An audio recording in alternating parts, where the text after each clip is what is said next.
Ngayong sunod-sunod ang sakuna sa bansa, sunod-sunod din ang fake news na kumakalat sa social media. Kaya ang Department of Science and Technology o DOST tuloy sa pagbibigay ng impormasyon tungkol sa lindol. Ang detalye sa sentro ng balita ni Rod Lagusad. Rod? Naomi, tuloy-tuloy ang pagbibigay ng impormasyon ng Department of Science and Technology para maliwanagan ang publiko patungkol sa lindol. Kasama na dito ang pagdebunk sa mga maling impormasyon na kumakalat sa social media.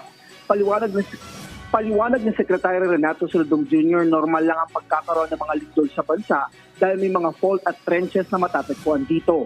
Ayon kay Saludong, kada araw ay umaabot sa 30 lindol ang naitatala ng PHIVOLCS kung saan ang ilan dito ay malakas o mapaminsala. Binigyang din ng Saludong na ang sunod-sunod na lindol sa mga nakaraang araw ay hindi magkakaugnay.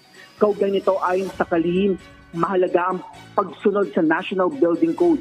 Paliwanag niya kahit intensity 8 malakas ng lindol ay kaya nitong mawithstand o hindi guguho. Base sa Metro Manila Earthquake Impact Reduction Study at Risk Assessment Program, lumalabas na maaaring marami ang mamatay at masugatan dahil sa mga mahihinang gusali.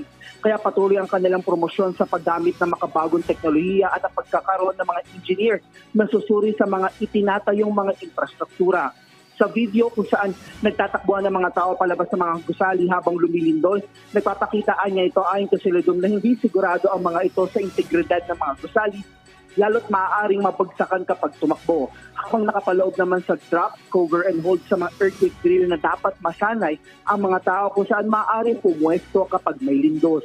Kinakailangan niya na may mga ganito sa mga gusali tulad ng mga mall na dapat ay nagpapakita ng mga safety video sa publiko kung saan may mga nakatalagang personnel na siyang magbibigay paalala sa publiko habang lumilindol. At yan muna ang latest mula sa PHIVOLCS. Naomi?